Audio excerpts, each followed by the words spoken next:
My hands were still cold from the river water when I unlocked the front door. It was 2:14 p.m. on a Tuesday. I know the time because I checked my watch. A vintage Omega Speedmaster that David, my son, had already tried to borrow twice this year for job interviews that never seemed to result in a paycheck. I was expecting the smell of lemon oil and maybe a pot roast slow cooking in the Le Creuset Dutch oven I'd bought Mrs. Higgins 3 Christmases ago. That pot cost $400. She treated it like a holy relic. Instead, I smelled bleach. Sharp, industrial-grade bleach. The kind we used to scrub down the containment units at the hospital back when I was running the infectious disease department. It burned the back of my throat. I set my fly rod down against the wall. A graphite sage rod, $700. Cared for better than my son cares for his own credit score. "Mrs. Higgins?" I called out. My voice sounded too loud in the hallway. Usually she'd bustle out of the kitchen, wiping her hands on her apron, asking if I'd caught anything worth cleaning. We had a rhythm. 15 years of rhythm. I paid her $25 an hour, $5 over the market rate, plus a Christmas bonus that could cover a mortgage payment in this town. We understood each other. There was a scuffling sound from the living room, like a rat trying to find a hole. Then she appeared. I froze. My hand actually tightened on the doorknob until the metal bit into my palm. Mrs. Higgins was wearing a raincoat buttoned to her chin. She had yellow rubber gloves on, the kind you use for scrubbing toilets. And over her face, she had tied a makeshift mask made from a tea towel and 3 rubber bands. Her eyes were wide. Frantic.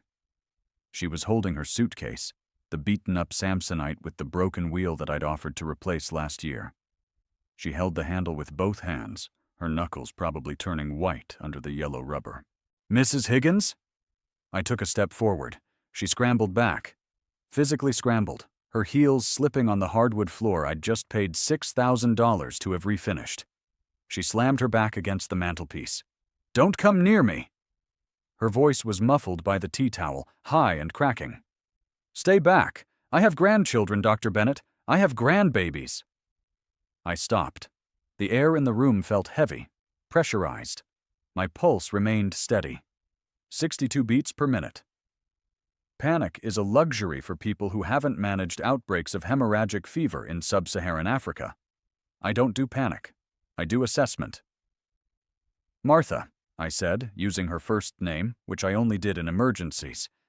"Take the mask off. You're hyperventilating." "She told me!" Martha wheezed. She was pressing herself so hard against the wall, I was worried she'd knock over the Ming vase on the mantel. That vase was worth more than David's car. "She showed me the papers." "The government papers." "Who?" But I already knew. The answer was sitting in my gut like a cold stone.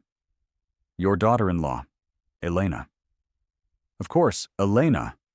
The woman who looked at my bank account the way a starving wolf looks at a wounded deer. "What did Elena tell you?" I asked. My voice was low, clinical. The voice I used to tell patients the bad news was terminal, but we could manage the pain. Mrs. Higgins wouldn't look at me. She pointed a trembling yellow finger toward the hall table, the mahogany one near the door where I kept my keys. She said it's highly contagious. She said it eats the brain first. The rot. I stared at her. The rot? She said you're patient 0. That's what the paper said. Patient 0. A new strain. Drug-resistant. She was crying now, tears soaking into the tea towel. She said if I breathe the same air as you for more than an hour, my skin will start to slough off. Like a snake. I looked at the hall table. There was a piece of paper there. A standard 8.5 by 11 sheet of printer paper. "She came by this morning," Mrs. Higgins sobbed. "While you were fishing. She had a suit on and a mask. She stood on the porch and shouted it through the glass. She wouldn't come in. She said the house is a hot zone." I looked at the floor. "My house. My sanctuary." A place I kept sterile enough to perform minor surgery in. A hot zone.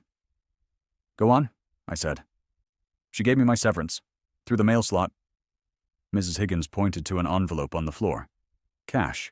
She said I had to leave now, before you got back. She said you'd try to trick me, that the disease makes you cunning, that it makes you lie about being sick. Cunning. I walked to the table. Mrs. Higgins shrieked and covered her face, turning away as if looking at me would infect her eyes. I picked up the paper. I didn't laugh. I wanted to, but the rage sitting in my chest was too cold for laughter. It was a printout. At the top, a pixelated low-resolution logo of the CDC. Below that, in a font that looked like Arial black, the header read, Urgent Biological Hazard Advisory, Class 4 Pathogen. Subject, Bennett Arthur ID 8842-A. The text was a masterpiece of medical gibberish. It claimed I had contracted necrotizing encephalitis variola, a made-up term that literally translated to death-causing brain inflammation smallpox. It combined 3 different viral families that couldn't genetically crossbreed without a laboratory the size of Manhattan. It claimed the symptoms were aggression, denial of illness, memory loss, shedding of dermal layers, and manipulative tendencies. It was signed by a doctor, Robert Redfield. But the signature was clearly a photocopy of a generic scrawl, and the date was from tomorrow. I looked at the bottom of the page. There was a photo of me. It was taken at last year's Thanksgiving dinner, the one where I'd paid $500 for a catered turkey because Elena claimed she was too fatigued to cook, despite having spent the morning at a spin class. In the photo, they had applied some kind of filter to my skin. I looked gray. Veiny. My eyes had been reddened. I looked like a zombie from a B-movie. Martha, I said, not turning around. This is a fake, a bad one. She said you'd say that, Mrs. Higgins shouted. She was inching towards the door. She said the disease makes you lie. She said you don't even know you're doing it. I am an epidemiologist, I said, folding the paper precisely in half. Sharp crease. I spent 40 years chasing viruses. Do you think if I had a Class 4 pathogen, I would be out fly fishing for trout? I can't take the risk. She grabbed the doorknob. I have grandbabies.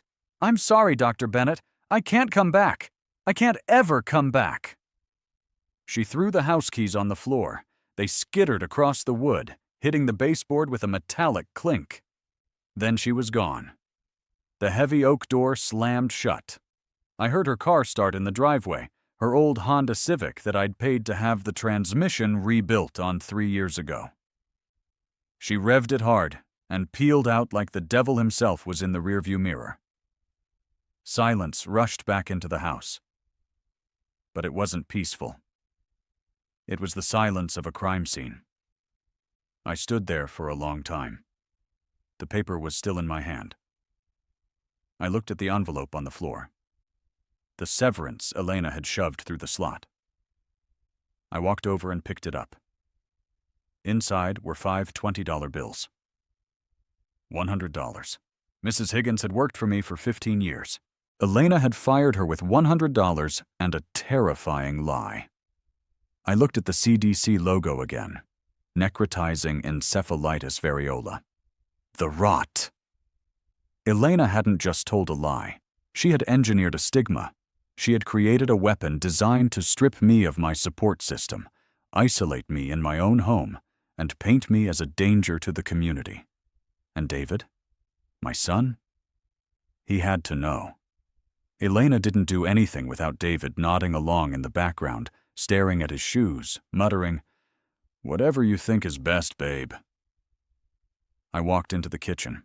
I poured the bleach down the sink and ran the water until the smell dissipated.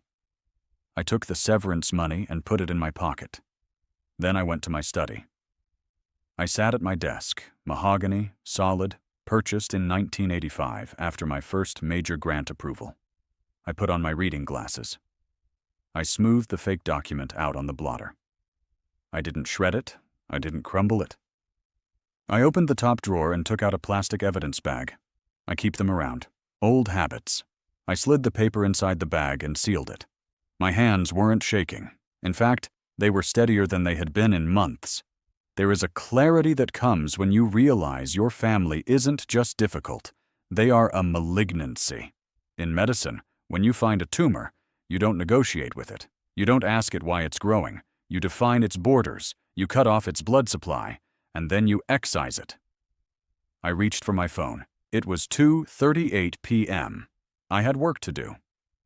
Step 1 in containment protocol: confirm the baseline. I didn't call my family doctor. Dr. Evans is a nice man, but he plays golf with David on Sundays, and he has a mouth like a loose faucet. Information leakage is fatal in the early stages of an outbreak. I drove straight to University Hospital. I still had emeritus privileges there. The badge in my glove compartment was 5 years old, but the security guard at the employee entrance recognized me. "Dr. Bennett," he nodded, lifting the gate. "Long time." "Consultation," I said. Brief, authoritative. I parked in my old spot. It was occupied by a Lexus now, so I parked 3 spots down. I walked into the pathology lab like I still owned the place. Sarah, the head phlebotomist, looked up from her microscope. She was one of the few people I'd trained who actually understood the importance of sterile procedure. "Dr. Bennett?" She pulled down her mask. "Everything okay?" "I need a favor, Sarah. Off the books until the results are in." I rolled up my sleeve. My arm was tan from the fishing trip, strong, not rotting. "Full executive panel," I said, "plus a complete viral load screen, HIV, Hep A, B, C, everything down to the flu, and I want a heavy metal tox screen." Sarah raised an eyebrow. "You feeling okay?" "I feel fantastic," I said, "but I need paper that proves it, signed, stamped, and dated today. Stat." She didn't ask questions. She tied the tourniquet. The needle went in. I watched the vial fill with dark red blood. That blood was my alibi. It was my defense. While she labeled the vials, I texted David. I needed to test the perimeter. I needed to see how far they had already spread the contagion. I typed, "Feeling tired after the trip. Headache, staying in bed. Don't come over." I hit send. The response came in 12 seconds. He must have been staring at the phone. David. "Oh no. Stay there, Dad. Rest. Elena says there's a bug going around. We'll drop off groceries on the porch later. Do not open the door. We don't want the kids to get it." I stared at the screen. Do not open the door. There it was. Confirmation. He wasn't worried about me. He was enforcing the quarantine. "Elena says there's a bug." He was parroting the script. "We don't want the kids to get it." The emotional leverage. Using my grandchildren, Leo, 8, and Sophie, 6, as hostages. I put the phone in my pocket. "How fast can I get those results?" I asked Sarah. "For you, 2 hours. I'll run them myself." "Call me," I said. "Don't email. Don't upload to the patient portal." "Got it." I walked back to my truck, a Ford F-150 2018 model, paid for in cash. I sat in the driver's seat and looked at the hospital building. I had saved thousands of lives in that building. I had managed the H1N1 crisis for the entire county from a command center on the 4th floor.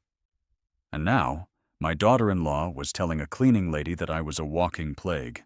Why? The answer was usually money. It's always money. I did the math in my head. My estate is worth roughly $2.4 million, mostly in real estate, and a diversified portfolio I haven't touched since the crash of 2008. David knows this. He also knows that my will currently puts everything in a trust for the grandchildren, with him receiving a stipend. A stipend. Not a lump sum.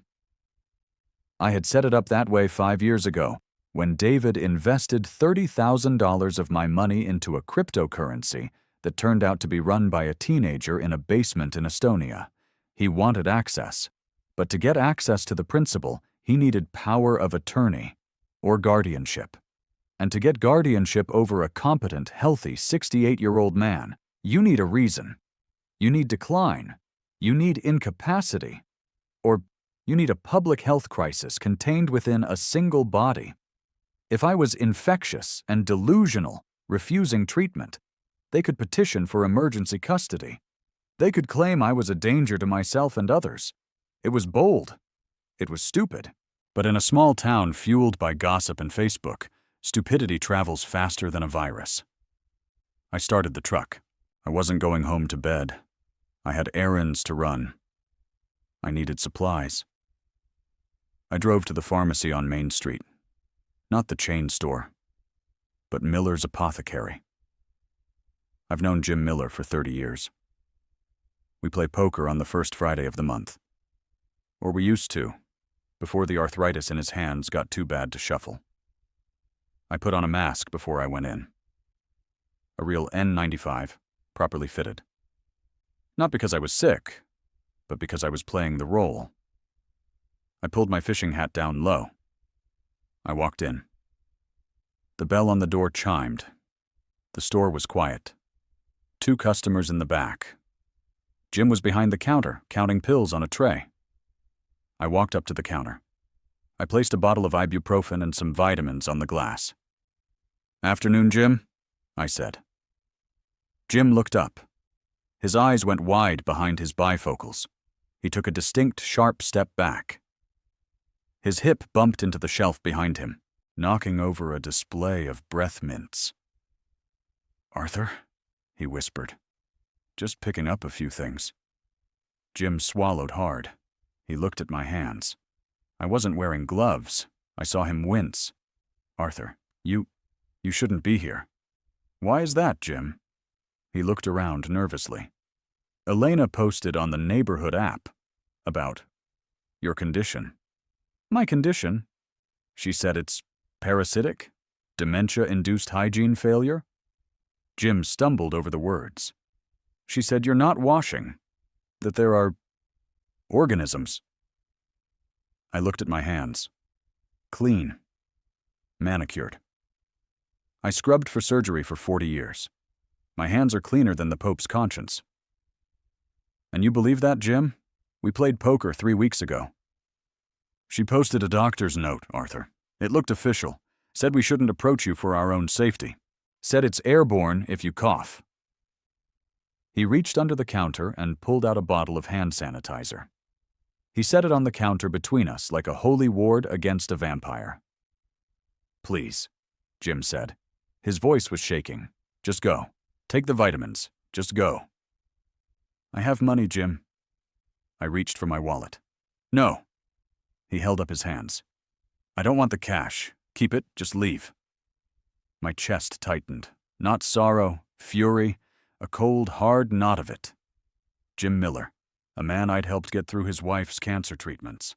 I'd called in favors to get her into the best oncology program in the state, and now he wouldn't take my money because he thought it was dirty. "The neighborhood app," I repeated. "Yeah, everyone's talking about it. The grocery store, the library. They have your picture up at the checkout at the IGA. Do not serve, health risk." My picture. At the grocery store. This wasn't just a family dispute. This was a Sherman's march through my reputation. She was salting the earth so nothing would ever grow around me again. "Show me," I said. "What?" "Show me the app." Jim hesitated, then pulled out his phone. He tapped the screen with a trembling finger and slid it across the glass counter, keeping his distance. I looked down. It was a post from Elena B. Urgent Community Alert. My father-in-law, Dr. Arthur Bennett, is suffering from a severe, contagious, degenerative condition. He is confused and aggressive.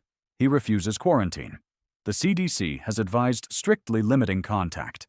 He carries a drug-resistant pathogen known colloquially as the rot. If you see him, do not approach. Call us immediately at this number. Below the text was the fake document, and the zombie photo, and the comments. Susan M.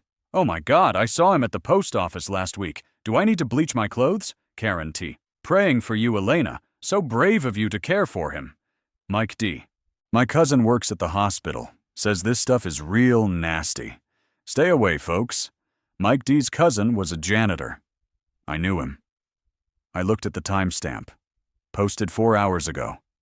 4 hours. That's all it took to turn a respected physician into a leper. I slid the phone back. "Keep the vitamins, Jim," I said. I turned and walked out. I didn't look back. I heard the lock turn on the door behind me. Click. I sat in my truck. I took a deep breath. They wanted me isolated? Fine. They wanted me to be invisible? Even better. Invisibility is a tactical advantage. I drove home.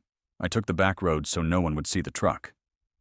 I pulled into my garage and closed the door before I got out. I went into the house. It was silent. Empty. I checked my phone. A text from Sarah at the lab. "Sarah. Results ready. All negative. Clean as a whistle. Need me to drop them off?" Me. "No. Email the PDF to my encrypted account and print 2 physical copies. Notary certified if you can find one. Sarah." On it. I had the biology on my side. Now I needed the motive. I knew why they were doing it. But I needed them to say it. I needed it on tape. In this state, one-party consent is legal for recordings. If I'm part of the conversation, or if the conversation happens in a place where there is no expectation of privacy, like, say, a driveway. I went to the closet in the study. I pulled out a box I hadn't opened in years. Bird-watching gear. Inside was a parabolic microphone. I used to use it to record warblers in the marsh. It could pick up a whisper at 50 yards. I set it up in the front window of the living room, hidden behind the curtains, the heavy velvet ones Elena had called outdated last Christmas. I angled the dish toward the driveway. I connected it to my digital recorder. Checked the batteries. Then, I waited. I texted David again. Me. Feeling worse. Fever. Going to sleep now. Phone is dying. I turned my phone off. It was 5 p.m. At 5:45 p.m., a car pulled into the driveway. It wasn't David's SUV. It was Elena's silver Mercedes. I paid the lease on that car. $850 a month. She didn't get out immediately. She sat there, idling. Then, a second car pulled in. A black sedan. A man got out. Suit. Cheap fit. Carrying a briefcase. I recognized him. Stan Greaves, a notary public and legal consultant who worked out of a strip mall near the highway. The kind of lawyer you hire when you want to sue a dry cleaner for shrinking your pants. Elena got out of the car. She was wearing a mask. Greaves put one on too. They stood between the cars. I put my headphones on. I pressed record. The sound was crystal clear. The crunch of gravel under their shoes sounded like avalanches. "Is he in there?" Greaves asked. His voice was tinny in the headphones. "Yes," Elena said. She sounded impatient. "He texted David, said he's sick, fever. He's playing right into it. And the housekeeper? Gone. I scared the hell out of her. She won't be back. I gave her $100 and a horror story." Elena laughed. A short, sharp bark. People are so stupid. You say contagion, and they stop thinking. "You sure about the document, Elena? If he sees it—" "He's confused," she said. "He's old. David said he's been forgetting things lately. We just need to keep him isolated for 72 hours. Once he misses his poker game and stops answering calls, we file the emergency ex parte motion." "On what grounds?" "Medical incapacity due to infectious delirium," Elena recited. "We show the judge the affidavits from the neighbors, who are all terrified now thanks to me, and we get temporary guardianship. We put him in that facility in Oak Creek. The secure unit. Oak Creek. A memory care center with barred windows. A warehouse for the forgotten." "And the son?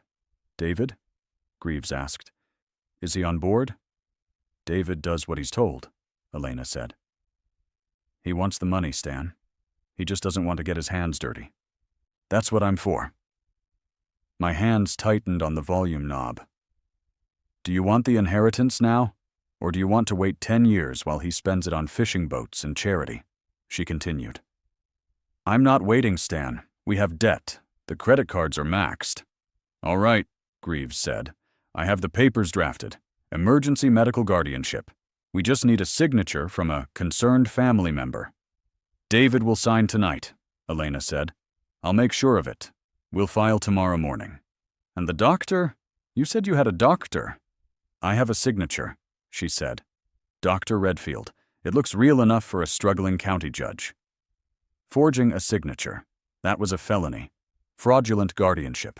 Another felony. Slander. Civil, but expensive. I watched them. They were standing on my driveway discussing how to bury me alive, leaning against a car I paid for. "Okay," Greaves said. "Get David to sign. Meet me at the courthouse at 9 a.m. "Done," Elena said. "Let's go." "I don't want him looking out the window." She looked up at the house. Her eyes scanned the windows. I stood perfectly still in the shadows. I was the spider. She was the fly. She got back in her Mercedes. Greaves got in his sedan. They backed out. I stopped the recording. I hit save. Then I backed it up to the cloud. Then I emailed the file to 3 different accounts. I took off the headphones. My house was quiet. I walked to the kitchen. I made a sandwich, peanut butter on wheat. I ate it standing up over the sink. I needed a team. A general doesn't go to war alone. I picked up my landline, the one they probably forgot I had. I dialed a number I knew by heart. "Sheriff Miller's office," the dispatcher said. "Put me through to Tom," I said. "Tell him it's Arthur Bennett. Tell him I have a Class A felony in progress." Tom Miller was the sheriff. He was also Jim Miller's brother. But unlike Jim, Tom didn't scare easily. And Tom owed me. I saved his leg from gangrene after a hunting accident 10 years ago. "Arthur?" Tom's voice came on the line a minute later. "Jim called me, said you've gone crazy, said you're radioactive or something." "Tom, do I sound crazy?" "You sound like you're about to fail a bedside manner exam." "Good. Listen to me carefully. I'm going to send you a recording, and a PDF of my blood work, and a picture of a forged federal document." "What's going on, Arthur?" "My daughter-in-law is trying to steal my life, Tom, and I need you to bring the handcuffs." "When?" "Not yet," I said. "She's planning a community health awareness meeting at the town hall in 3 days. I saw the flyer on the app." "Yeah, I saw it too. Protecting our vulnerable elders." "That's the one," I said. "I want to be the guest speaker." "Arthur," Tom warned, "if you go there, people might panic." "Let them panic," I said. "Fear is a great clarifier. I need the public health director there too. Get Dr. Lewis." "Lewis? He was your student, right?" "Best one I ever had. Get him. I'm going to need a projector." "You playing hardball, Doc?" "Tom," I said, looking at the empty spot on the counter where Mrs. Higgins used to leave the grocery list. "I'm not playing at all. This is an amputation." The next 72 hours were an exercise in discipline. I treated my home like a submarine running silent. Blinds drawn, lights on timers. I watched them from the gaps in the curtains. David came by twice. He didn't knock. He didn't try to key in. I'd changed the locks the first night. A $200 expenditure that felt like buying insurance against stupidity. He left boxes on the porch. I waited until his SUV, a Range Rover with payments he couldn't afford, disappeared around the bend before I retrieved them. I brought the first box into the kitchen. I put on gloves. Not because I was sick, but because I didn't want to touch anything he had touched. Inside, 3 cans of generic chicken noodle soup, a loaf of white bread, a carton of orange juice that expired in 2 days, and a pack of adult diapers. I stared at the diapers. Depends. Extra large? I have full bladder control. My prostate is the size of a walnut, checked 6 months ago. They weren't just supplying me, they were building the narrative. If anyone looked in the trash, they'd see the evidence of an invalid. I looked at the receipt at the bottom of the bag. Total cost, $24.50. He had spent $24 on the man who paid for his wedding. That wedding cost me $42,000.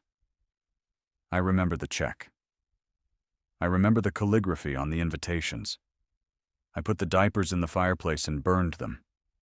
The plastic smell was awful, but watching them melt felt like progress. I spent the time preparing. I digitized every financial record I had. I printed out the deed to the house. I pulled the trust documents for the grandchildren. I ate the peanut butter. I drank the tap water. I ignored the phone, which rang constantly. Calls from concerned neighbors. Calls from numbers I didn't recognize. I let them go to voicemail. The machine in the hall filled up. "Arthur, it's Susan next door. Elena told us. I'm leaving a casserole on the steps. Please don't come out. We're praying for you." "Dr. Bennett, this is Pastor John. We're organizing a prayer chain.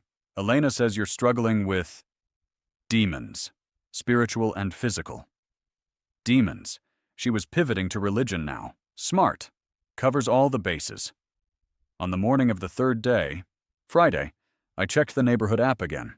The hysteria had mutated. It wasn't just fear anymore. It was pity. A weaponized, self-righteous pity. Event reminder. Community healing. Nighttime, 7 p.m. Tonight. Location. Town Hall Meeting Room. B topic. Supporting families in crisis. The Bennett case. Host, Elena Bennett. Suggested donation, $50. Proceeds go to the Bennett Care Fund.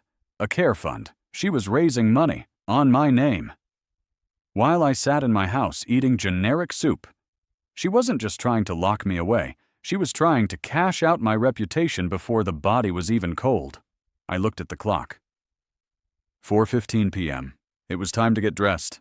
I didn't wear the fishing gear. I didn't wear the confused old man cardigan. I went to the back of my closet. I pulled out the garment bag. A Brioni tuxedo. Custom tailored in Rome 15 years ago for the Hospital Foundation Gala. Silk lapels.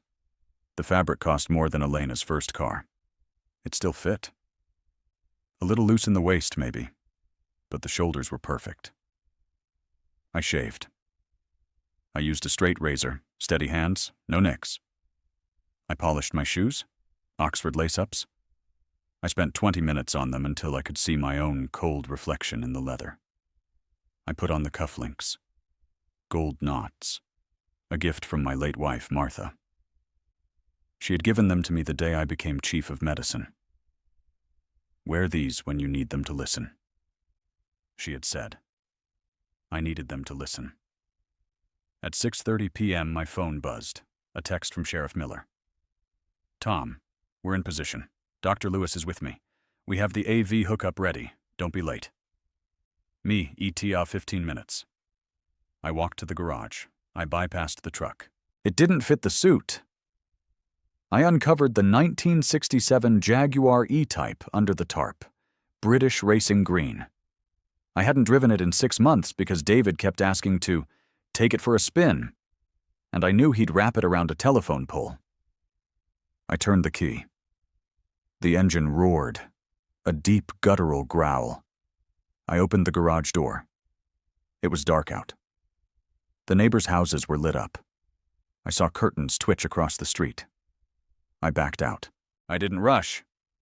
I let the Jaguar idle for a moment at the end of the driveway, letting them see the car, letting them see the silhouette of the man inside.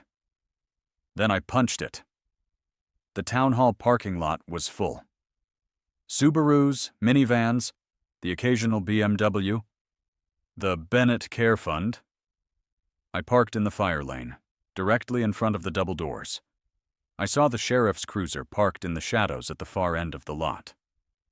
Tom was inside. He flashed his headlights once. I got out. The night air was crisp. I adjusted my cuffs. I walked to the doors. There was a sign taped to the glass, "Quiet, please. Support meeting in progress." I pushed the doors open. The lobby was empty. Everyone was inside room B. I could hear a voice over the microphone. A soft, trembling, tear-filled voice. Elena. I walked to the double doors of the meeting room. I didn't go in yet. I stood by the crack, listening. "Man, never thought we'd be here," Elena was saying. "You know, Dr. Bennett, Arthur, He was such a giant in this community, a healer. And to see him now, reduced to this. A murmur of sympathy from the crowd. The disease makes him paranoid, she continued. Aggressive. He thinks we're trying to hurt him. Yesterday he burned the supplies we dropped off. We found the ashes. She was good. I'll give her that. She took a truth and twisted it until it strangled itself. We need to get him into the secure facility at Oak Creek, she said. But the legal fees, the medical costs, and with the assets frozen due to his mental state. Assets frozen. That was a lie. My assets were liquid and sitting in a Vanguard account she couldn't touch. We're asking for help, she said. For Arthur. To help us help him. And David, someone asked from the crowd. David is devastated, Elena said. He's in the back. He can't even speak right now. I looked through the crack. David was sitting in the back row, head in his hands. Performance art. Thank you all for coming, Elena said. We have a short video presentation about the dangers of necrotizing encephalitis variola, so you can know the signs. The lights in the room dimmed, a projector screen lowered behind her. That was my cue. I signaled to Tom, who had quietly entered the side door near the stage with Dr. Lewis. Dr. Lewis, young, sharp, wearing his official county health department blazer, stepped up to the AV cart. He unplugged Elena's laptop. The screen went black. Hey, Elena said, shielding her eyes against the sudden darkness. What's going on? The video? Dr. Lewis plugged in his own tablet. The screen flared to life. It wasn't a slide about a disease. It was a PDF. Massive. High contrast. University Hospital Laboratory. Executive panel patient, Bennett, Arthur date, October 14th, 2025. Status. Negative status. Negative status. Negative. The word negative was repeated down the list in bright red ink. The room went silent. Dead silent. I pushed the doors open. I didn't walk fast. I strode. The tuxedo caught the light. The gold cufflinks glinted. I walked down the center aisle. The sound of my dress shoes on the linoleum was a rhythmic, sharp click, click, click, click. Heads turned. People gasped. Mrs. Gable, the librarian, actually covered her mouth. I didn't look at them. I looked at the stage. Elena was frozen. Her hand was halfway to her mouth. The microphone was tilting in her other hand. She looked like she was seeing a ghost. A very well-dressed, very angry ghost. I walked up the stairs to the stage. I stood next to her. I am 6'2". She is 5'4". I reached out and took the microphone from her hand. She didn't resist. Her fingers were limp. I turned to the crowd. 200 faces. Neighbors. Friends. People I'd treated for 30 years. Good evening, I said. My voice was calm, resonant. I apologize for the interruption. I was told there was a fundraiser for a sick man. I wanted to donate. I reached into my pocket and pulled out the envelope. The severance she had given Mrs. Higgins. I dropped the 5 $20 bills on the podium. $100, I said. That's what my daughter-in-law paid my housekeeper of 15 years to abandon me. He's confused, Elena shrieked. She lunged for the mic, but she didn't touch me. She was afraid. Don't listen to him. It's the delirium. The disease makes him sound lucid. Dr. Lewis, I said, not looking at her. Dr. Lewis stepped forward with his own mic. I am the director of public health for this county, Lewis said. His voice was professional, bored. I ran Dr. Bennett's blood work myself 3 days ago. There is no pathogen. There is no infection. He is arguably healthier than half the people in this room. He's lying, Elena yelled. She pointed at Lewis. He's a former student. He's covering it up. And the CDC document? Lewis asked. The one you posted? He clicked a button. The screen changed. Side by side, Elena's fake document and a letter from the real CDC, signed by the actual regional director. "The document on the left is a crude forgery," Lewis read from the screen. "The disease mentioned does not exist. The logo is from 2004. The crowd began to murmur. The sound was different now. It wasn't sympathy. It was the low rumble of a mob realizing they'd been played. Elena looked for David. "David, do something." I looked at the back of the room. David was standing up. He looked like he wanted to phase through the wall. "David," I said into the mic. "Sit down." He sat. Immediately. Conditioned reflex. "But we aren't here to discuss my health," I said. "We're here to discuss the care fund and the guardianship." I nodded to Tom. The sheriff stepped out from the shadows of the wings. He was in full uniform. Elena took a step back. "Tom, what are you doing?" "Just listening, Elena," Tom said. "Dr. Lewis," I said. "Play the audio, please." Lewis hit the space bar.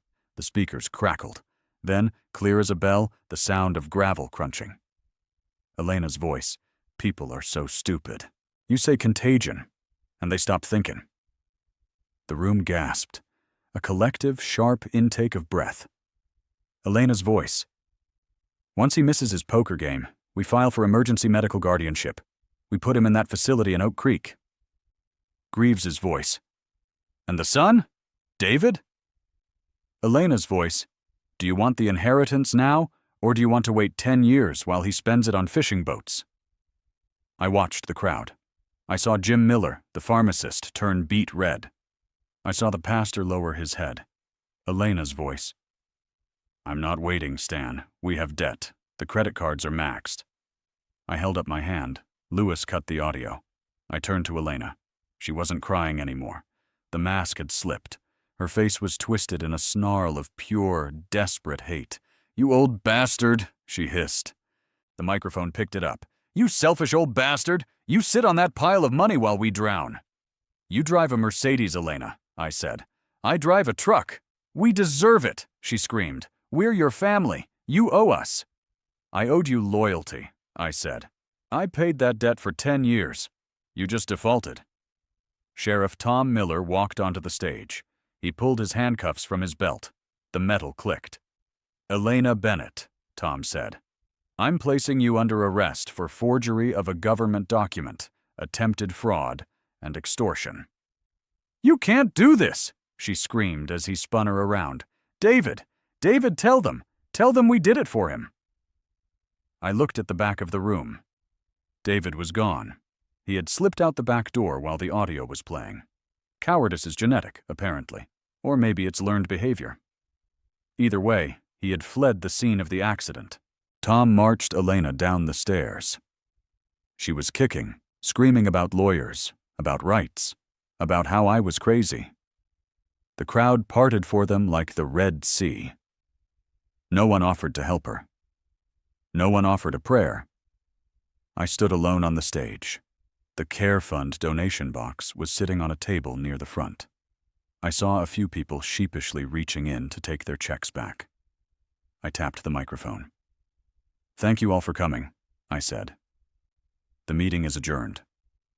I walked down the stairs. Jim Miller was standing in the aisle. He looked like he wanted to cry. "Arthur," he stammered. The app? I didn't know."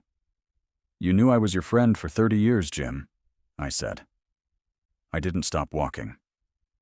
"And you believed a Facebook post over a handshake." "I was scared," he said. "Fear is an explanation," I said. "Not an excuse." I walked past him, past the neighbors who had left casseroles on the porch, but refused to look me in the eye. Past the pastor who had prayed for my demons. I pushed open the doors. The night air was cold. My Jaguar was waiting. I got in. I drove home. The adrenaline was fading now, replaced by a deep, hollow fatigue. Not the fatigue of age, the fatigue of disappointment. I pulled into the driveway. There was a car parked there. The Range Rover. David. He was standing on the porch. He was shivering. He wasn't wearing a coat. I parked the Jaguar. I turned off the engine. The silence of the country night rushed back in. I sat there for a minute. I looked at my hands on the steering wheel. Leather gloves on wood. Solid. Real.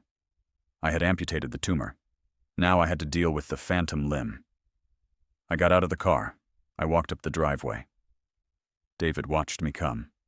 He looked small. He's 35 years old, but in the porch light, he looked 12. The 12-year-old who broke a window and tried to hide the glass. "Dad," he said. His voice cracked. I stopped at the bottom of the steps. I didn't go up. I maintained the perimeter. She made me do it," David said. "The universal anthem of the weak man. She said it was the only way. She said you were losing it. She convinced me, Dad. You know how she is." "I know exactly how she is," I said. "She's a predator. But you, David, you're the bait." "I'm sorry," he said. He took a step down. "I'm so sorry. I didn't want to hurt you. We're so behind on the bills. The kids' private school, the house." "You make 6 figures, David," I said. "And I gave you the down payment. If you're drowning, it's because you keep drilling holes in your own boat." "Can I come in?" he asked. "Please. I can't go home. The police are there. They're searching the house." "No," I said. He froze. "What?" "No," I repeated. "You can't come in. This is a quarantine zone, remember?" "Dad, stop. The joke is over." "It's not a joke," I said. "You established the protocol. Isolation, no contact, for the safety of the community." "But I'm your son." "You were my son when you signed the affidavit," I said. "I saw the draft on Greaves's laptop screen in the evidence file. Your signature was on the intent to file." He went pale. "I didn't file it, though. Only because I stopped you." I reached into my pocket and took out my keys. "Go home, David. Deal with your wife. Deal with the police. Deal with the mess you made." "She's going to jail, Dad. Who's going to watch the kids?" "You are," I said. "It's time you grew up." "But I'm broke. If she goes to jail, her income—" "Get a smaller house," I said. "Sell the Range Rover. Public school is fine. I went to public school." "You're cutting me off." He sounded horrified, as if I had physically struck him. "I'm unfreezing your assets," I said, "by removing myself from your ledger." He started to cry. Ugly, heaving sobs. "Dad, please, I have nowhere to go." I walked past him. I climbed the steps. I put the key in the lock. "Dad!" he screamed. I opened the door. The warmth of the house spilled out. The smell of lemon oil, I had cleaned it myself yesterday, greeted me. I turned back to him one last time. "You let her call me the rot," I said.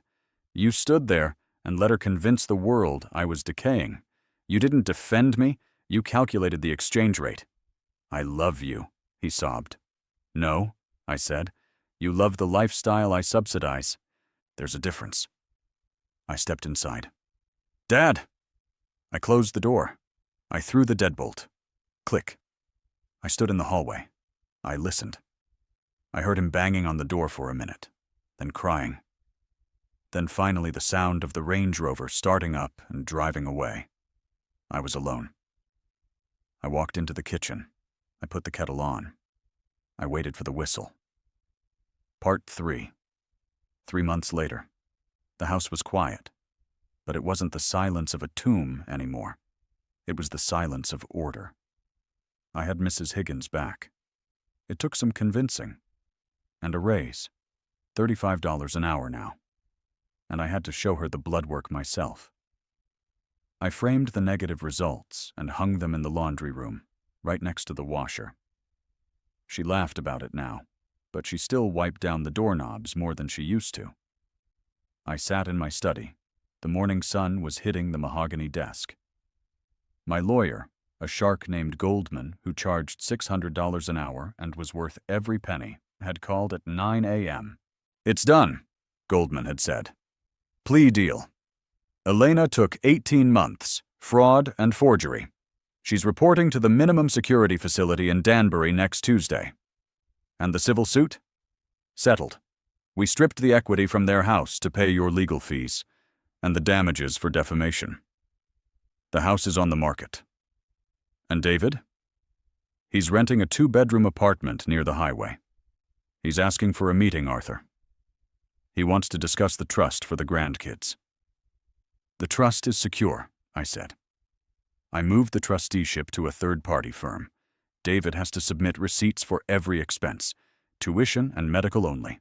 No cash, no stipends. He's not going to like that. He doesn't have to like it. He just has to sign it. I hung up. I looked out the window. The snow was melting. The river would be high. Good for fishing. I hadn't seen David in 90 days. He sent letters, long rambling emails blaming Elena, blaming stress, blaming the economy. I filtered them into a folder marked Evidence and didn't read past the first line. I saw the grandkids once. I arranged it through the lawyer. A supervised visit at the park. Leo asked where Mommy was. I told him she was in a timeout for telling lies. He seemed to accept that. He knows about timeouts. Sophie just held my hand. She has my hands. Long fingers. Surgeon's hands. I didn't invite them to the house. Not yet.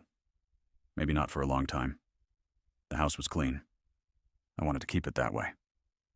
The doorbell rang. I checked the security camera monitor on my desk. It was David. He was standing there, holding a box. A pie, maybe, a peace offering. He looked thinner. His hair was unkempt. He looked like a man who had been stripped of his illusions.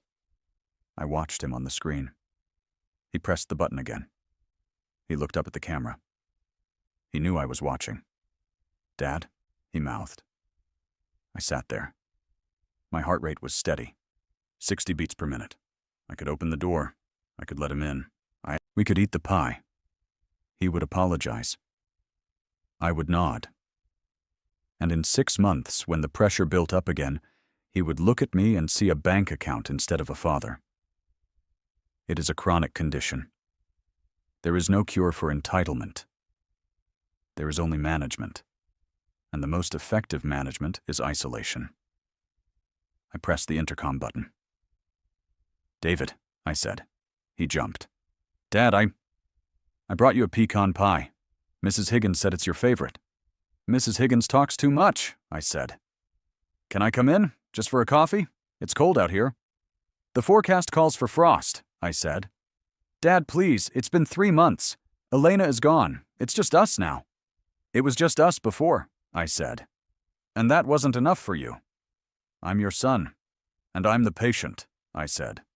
"I'm following the protocol. Strict quarantine, remember?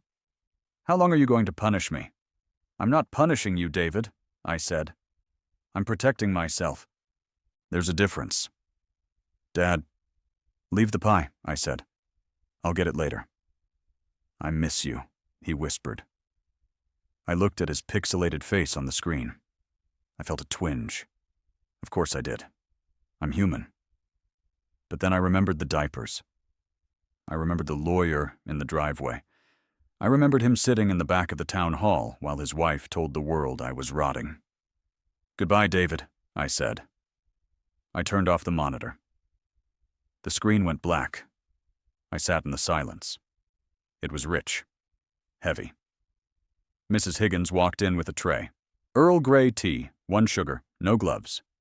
She set it down on the desk. She looked at the blank monitor, then at me. "He left the pie," she said. "I know." "Do you want me to bring it in?" "No," I said. "Throw it out." She paused. "It's a waste of a good pie, Dr. Bennett." "It's fruit from a poisoned tree, Martha," I said. "We don't eat it." She nodded. She understood. She turned to leave, then stopped. She touched my shoulder. Her hand was warm. "You're a hard man, Arthur," she said softly. I picked up my tea. I blew the steam away.